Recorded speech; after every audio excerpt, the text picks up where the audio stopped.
Mga bahay, di ba sabi namin sa inyo kanina ay talaga namang punong-puno itong ating taong bahay for today. Di ba? Well, as always naman, ngayon matututunan natin gumawa ng water bonsai sa pamamagitan ni Abay Edwin de la Torre. Magandang umaga sa iyo, Bay. Magandang umaga, Abay Julie. Hi. At sa ating lahat ng mga taga-subaybay. Oh, alam mo ba, the last time I saw you, siguro that was 2 years ago, ganyan na, kabata. Hanggang ngayon, hindi ka nagbabaga, Abay Edwin. Dahil po sa paggawa ng halaman. Oo, sabi niya, sa paghahalaman lang to, Bay. Oo, eto po, mga Bay, hasabihin natin, pwede ba ako dyan eh? Ako pag nagtanim ng halaman, patay agad eh. Meron ba talagang kung sabi nila, kung hindi ka green thumb, ay nako, ano yan, mamamatay agad ang halaman mo.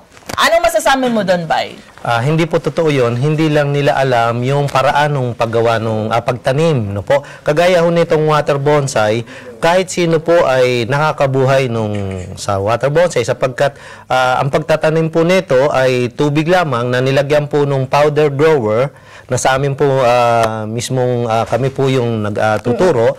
At ito po ang kagandahan, sa loob na ho siya ng bahay, hindi na siya kailangan paarawan.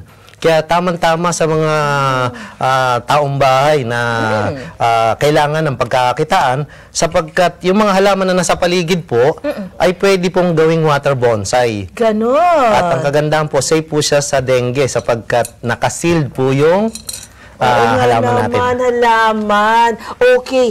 Pwede bang ayan, eto pa ho, mga abay, oh. Ayun. Ito po.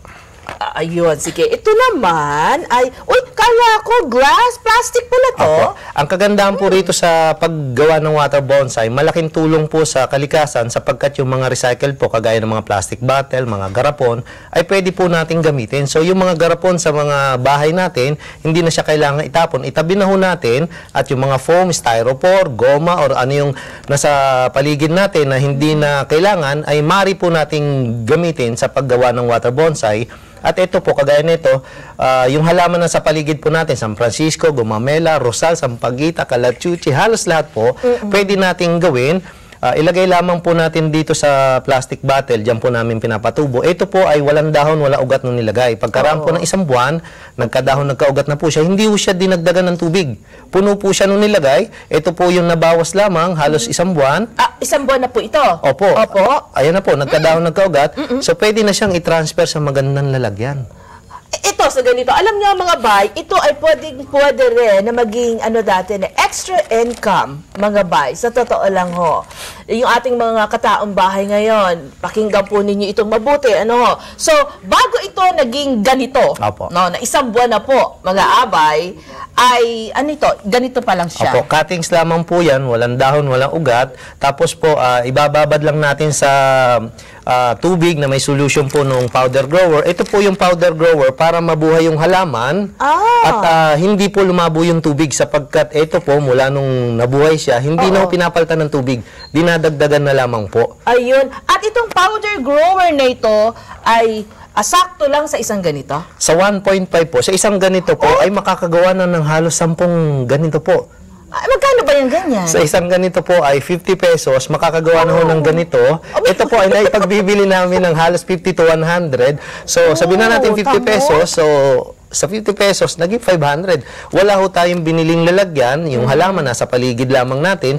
Kaya sa mga probinsya ay isang napakagandang pangkabuhayan sapagkat napakaraming halaman. Diba po? Bakod lamang nila yun. So, pag pinutol-putol nila yun, mahigit 100 sa isang puno na halos 6 feet ang taas, marami silang magagawa. Teka muna. Ito, pag binenta nyo, nag-range siya from 50 to 100 pesos. Pag tinransfer mo pa yan sa mas maganda na lalagyan, nagiging magkano na yan? Yung ganito po ay naipagbibili po namin ng 350 pesos. 350 pesos, mga bay. Biruin nyo. At kung mas maganda pa ulit dyan, ayun na nga ho. Yun, mga abay, biruin nyo na kung tutusin yung sinasabi niya, ano nga tawag dito? Powder grower Powder grower na 50 pesos lang ang halaga na makakagawa ka ng 10 ganito, mga bay.